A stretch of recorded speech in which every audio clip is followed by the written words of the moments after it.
Welcome to Surya's TV. Good evening news. రేపటికి కొత్త ప్రభుత్వం అధికారంలోకి వచ్చి 8 నెలలు అవుతుంది. గడిచిన 5 ఏళ్ల వైసీపీ పరిపాలనను ప్రజలు అంగీకరించలేదు. మనపై విశ్వాసం ఉంచి భారీ మద్దతు ఇచ్చారు. ప్రతిసారి ప్రభుత్వం ఏర్పాటు చేసినప్పుడల్లా ఏదో ఒక సవాల్ ఉంటుంది, సీఎం చంద్రబాబు అన్నారు. డిపార్ట్మెంట్లో ఇంటిగ్రేషన్ కానీ, ఎఫెక్టివ్ కోఆర్డినేషన్ కానీ, దాన్ని ఎగ్జిక్యూషన్ చేయాల్సిన బాధ్యత మన మీద అందరి మీద ఉంది. Once in 3 months collectors conference పెట్టుకుంటున్నాం.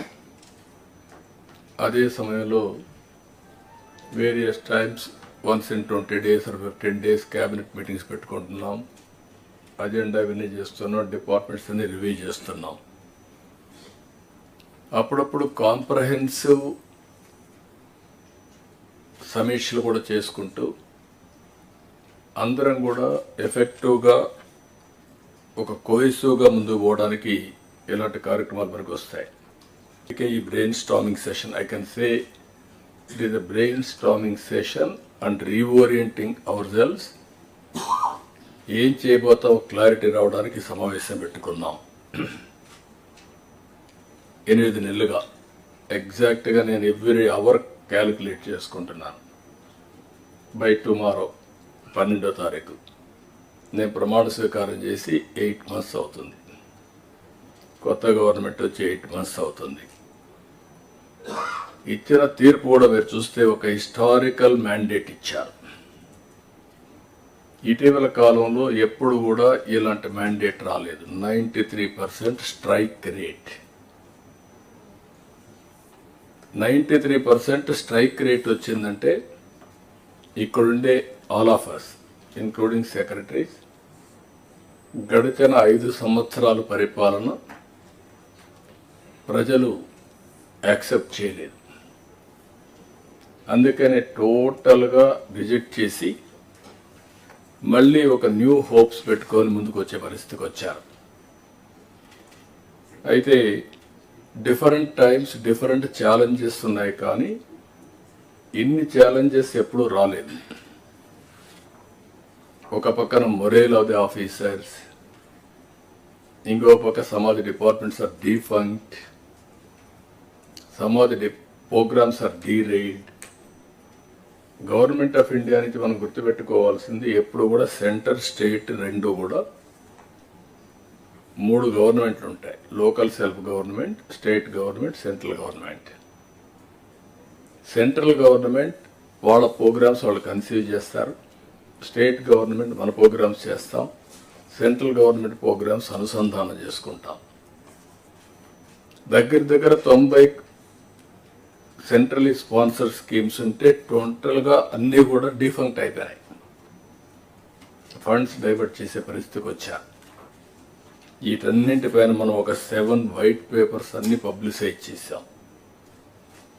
పబ్లిక్ కూడా మనం గుర్తుపెట్టుకోవాల్సింది, ఒకసారి పనిష్ చేశాం, మీరు వచ్చారు, మొత్తం సరిచేస్తారనే ఉద్దేశంతో మీకు మ్యాండేట్ ఇచ్చామనే అభిప్రాయంతో ఉంటారు. అది ఉన్నప్పుడు మనం ఎక్స్ట్రా ఎఫర్ట్స్ పెట్టాల్సిన బాధ్యత మనందరిపైన ఉంది.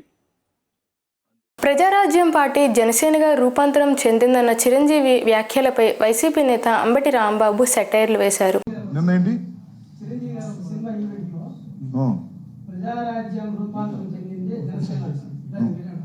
నేనేమన్నా ఆయన ఇష్టం, నేను ఎందుకు అంటాను? అది లేటుగా చెప్పావేంటి అంటాను. ఆయన నేను కాదు, ఆయన ఇప్పుడు దాకా ఎందుకు చెప్పలేదు. చిరంజీవి గారు ప్రజారాజ్యం పార్టీనే తొండ ముదిరి ఊసర వెళ్ళిందంట. అలాగే ప్రజారాజ్యం పార్టీ రూపాంతరం చెంది జనసేన అయిందనే విషయం ఇప్పుడు దాకా ఎందుకు చెప్పలేదు అన్నా నేను. అది నా బాధ. మంచిదే అన్నా తమ్ములు, అయితే రూపాంతరం చేసి ఇలా మారింది. కానీ పాపం చిరంజీవి గారు నాకు కూడా బాగా తెలుసు, చాలా మంచివాడు, సౌమ్యుడు, ఒక విధంగా రాజకీయాలకు పెద్దగా పనికొచ్చే వ్యక్తి కాదు. దాని పేరు ప్రజారాజ్యం పార్టీ ముదిరి కాంగ్రెస్లో కలిసింది. ఈ జనసేన కూడా ముదిరి బీజేపీలో కలిసిద్దేమో, జాగ్రత్త పడమన్నా. దీన్ని కూడా అలా విలీనం చేసేస్తాడా? అన్నేమో కాంగ్రెస్లో విలీనం చేశాడు, తమ్ముడు బీజేపీలో విలీనం చేస్తాడా అనే సంకేతాలు కనిపిస్తున్నాయని చెప్పే మాట ప్రకారం చిరంజీవి గారు ఏమన్నాడు, ఇది మారి అదేయింది అన్నాడు. ప్రజారాజ్యం మారి జనసేన కాలేదు, ప్రజారాజ్యం మారి కాంగ్రెస్ అయ్యింది, కాంగ్రెస్లో కేంద్ర మంత్రి అయ్యాడు. అలాగే జనసేన మారి బీజేపీలోకి చేరి మరి ఆయన కేంద్ర మంత్రి అవుతాడా, ఇలాంటి సందేశం ఏమైనా ఇచ్చాడా ఒకసారి చెక్ చేసుకోమని మనం చేస్తున్నాం. బాగా ఉన్నది చెప్పాను, బాగా చెప్పండి. Okay, right, thank you. సుదీర్ఘ రాజకీయ అనుభవం ఉన్న ఆలపాటి రాజేంద్ర ప్రసాద్ను పట్టభద్రులు ఎమ్మెల్సీ ఎన్నికల్లో భారీ మెజారిటీతో గెలిపించాలని ఎమ్మెల్యే గద్దె రామ్మోహన్ పిలుపునిచ్చారు. ఎమ్మెల్సీ అభ్యర్థి అయిన గ్రాడ్యుయేట్ ఎమ్మెల్సీ అభ్యర్థి అయిన ఆలపాటి రాజేంద్ర ప్రసాద్ గారు అందరినీ కూడా రిక్వెస్ట్ చేయడానికి ఆ గ్రౌండ్ లన్నీ కూడా వెళ్ళి పబ్లిక్ ని కలవడం జరిగింది. ఆలపాటి రాజేంద్ర ప్రసాద్ కి ఎందుకు ఓటు వేయాలంటే ఆయన సుదీర్ఘమైన రాజకీయవేత్త, లాయర్ గా చదివేటప్పుడు స్టూడెంట్ పాలిటిక్స్ లో కూడా చాలా పీడుకొండ వ్యక్తి. నందమూరి తారక రామారావు గారు పార్టీ పెట్టిన తర్వాత 1982లో తక్షణమే పార్టీలో చేరి యువ నాయకుడిగా పనిచేసిన వ్యక్తి. తర్వాత 94 నుంచి ఇప్పటి వరకు ఎమ్మెల్యే గాను మినిస్టర్ కూడా చేశారు, ఎమ్మెల్యేగా ఉన్నారు. అంతేకాదు శాసనసభలో ఆయన ఏదైనా ఒక సబ్జెక్ట్ ఇస్తే దాన్ని అనర్గళంగా మాట్లాడటమే కాకుండా సభనంతా కూడా కన్విన్స్ చేసే శక్తి రాజేంద్ర ప్రసాద్ గారికి ఉంది. ఆయన లాయర్ కూడా అవటం వలన ఆ యొక్క పాయింట్లు చక్కటి పాయింట్ చెప్పి స్పీకర్ గారి దృష్టికి, మంత్రుల దృష్టికి, ప్రభుత్వం దృష్టికి తీసుకెళ్లి ఆ యొక్క వాటి పరిష్కారం కనుక్కున్న వ్యక్తి. అందువలన ఇవాళ మీ ఇద్దరం కూడా సహచరులు సుదీర్ఘకాలంగా ఖచ్చితంగా రాజేంద్ర ప్రసాద్ గారు అత్యధిక ఓట్లతో గెలవాలనేది నా ఆకాంక్ష. పబ్లిక్ కూడా అదే మాట చెబుతా ఉన్నారు. అందువలన దీంట్లో ప్రజలందరూ కూడా మీ ద్వారా విజ్ఞప్తి చేసేది ఏంటంటే, పేరు పక్కన ఒక గడి ఉంటది, ఆ గడిలో 1 అని వేయాలి. ఆ 1 కూడా వాళ్ళు ఎలక్షన్ పోలింగ్ ఏజెంట్లు, పోలింగ్ ఆఫీసర్ ఇచ్చిన పెన్నుతోనే వేయాలి. అక్కడ మన ముద్ర ఉంటది అని లేదా ఇంకో రకంగా మనం ఎత్తుకోవటం కాదు, వాళ్ళు ఇచ్చిన పెన్నుతోనే ఆ గీత వేయాలి. ఆ గీత కూడా పైన కింద టచ్ కాకుండా చక్కగా వేయాలి. అది కూడా మీ ద్వారా చూసిన వాళ్ళందరూ కూడా తెలియాలని చెబుతున్నాను. ఏదేమైనా కూడా రాజేంద్ర ప్రసాద్ గారు ఒక మంచి వ్యక్తిగా ఘన విజయం సాధించాలి, దానికి ప్రజలే కారకులు కావాలని నేను కోరుకుంటాను. మెగా హీరోలు మాట్లాడే ముందు వాస్తవాలు తెలుసుకోవాలి అని ఎర్రగొండపాలెం వైసీపీ ఎమ్మెల్యే తాడిపత్రి చంద్రశేఖర్ మండిపడ్డారు. సినిమా ఇండస్ట్రీలోని కొంతమంది పెద్దలు, సినిమాల నుంచి రాజకీయాలకు వచ్చినటువంటి కొంతమంది వ్యక్తులు సినిమా ఫంక్షన్స్లో అటెండ్ అయ్యి మాట్లాడేటప్పుడు వారి వ్యాఖ్యలు చాలా బాధ్యతగా, హుందాగా ఉండేటటువంటి విధంగా చూసుకోవాల్సినటువంటి అవసరం ఉంది. ఈ మధ్యకాలంలో మన పవన్ కళ్యాణ్ గారు, నిన్న చరణ్ గారు, తాజాగా చిరంజీవి గారు మెగా కాంపౌండ్ వాళ్ళ నుంచి వచ్చినటువంటి కొంతమంది హీరోలు అనేక సినిమా కార్యక్రమాల్లో వాళ్ళు అటెండ్ అయినప్పుడు వారి యొక్క భాష చాలా జూచాకరంగా ఉంటుంది.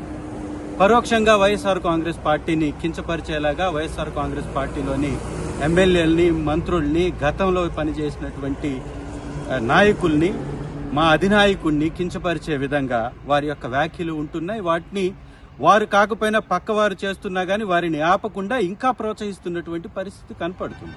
ఇది సినిమా ఇండస్ట్రీకి చాలా ఇబ్బందికరమైనటువంటి పరిస్థితి తీసుకొచ్చే అవకాశం ఉంది. ఎందుకంటే సినిమా ఇండస్ట్రీ అనేది అందరి యొక్క కలయిక, కొందరి కోసం పెట్టినటువంటి ఇండస్ట్రీ కాదు అది. సినిమా ఇండస్ట్రీ ఈ విషయం మీద జాగ్రత్త పడాల్సినటువంటి అవసరం ఉంది. ఇంటర్నల్ గా చర్చించుకోవాల్సినటువంటి అవసరం అంతకంటే ఉంది.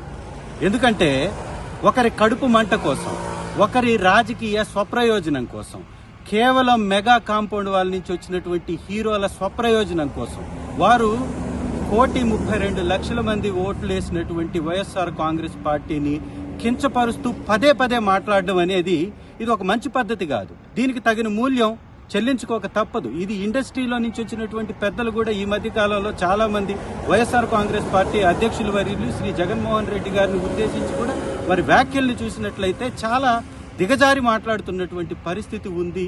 ఇది ఖచ్చితంగా దీన్ని సవరించుకోకపోతే చాలా పెద్ద ఇబ్బంది జరిగేటటువంటి అవకాశం ఉంది.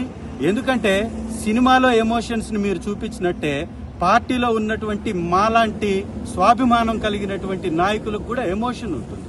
మా నాయకుడి కోసం మేము నిలబడతాం. కాబట్టి మీరు మాట్లాడేటటువంటి మాటలు హుందాగా లేకపోతే తగిన మూల్యం మీరు చెల్లించుకుంటారు. పాడి రైతుల అభివృద్ధి సంక్షేమమే ధ్యేయంగా కృష్ణా మిల్క్ యూనియన్ పనిచేస్తుందని యూనియన్ చైర్మన్ చెలసాని ఆంజనేయులు తెలిపారు.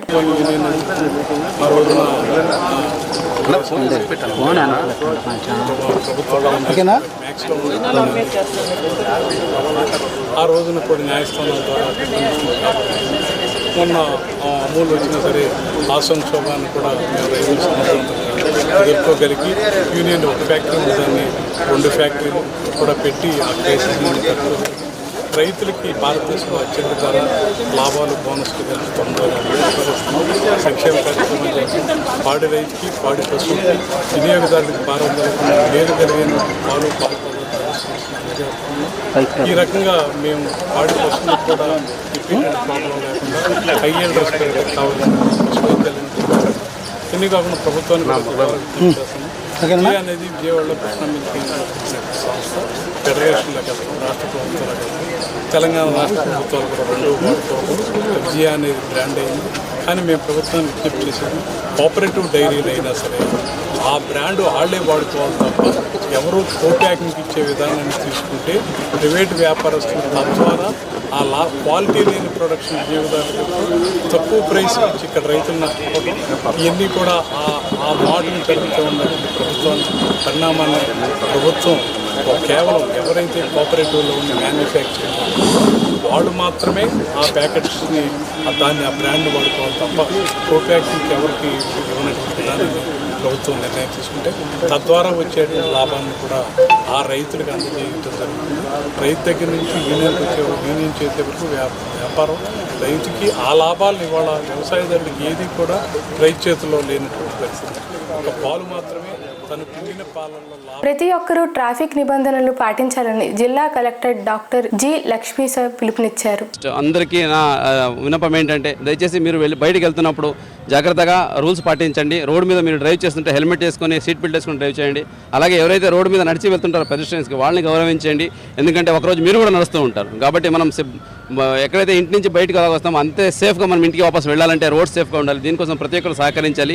దీనికోసం ఆల్రెడీ అన్ని జంక్షన్స్లో ఎన్ఫోర్స్మెంట్ భాగంగా హెల్మెట్ ధరించండి, అలాగే సీట్ బెల్ట్ ధరించండి ఎన్ఫోర్స్మెంట్ కూడా జరుగుతూ ఉంది. సో ఇది పనిష్మెంట్ కాదు, ఇట్స్ బేసికలీ డిసిప్లిన్. ఆ డిసిప్లిన్ కోసం అందరూ ముందుకు రావాలి. సో మన సిటీస్ని మన రోడ్స్ని సేఫ్గా ఉన్నంత వరకు మన రాష్ట్రం సేఫ్గా ఉంటుంది, మన స్టేట్ సేఫ్గా ఉంటుంది. మనం ఏది సాధించాలనుకుంటే అది సాధించవచ్చని ఈ సందర్భంగా కోరుకుంటూ ప్రతి ఒక్కరికి ఇది ఒక మాసమే కాదు, ప్రతిరోజు అవేర్నెస్ ప్రతి ఒక్కరిలో ఉండాలి.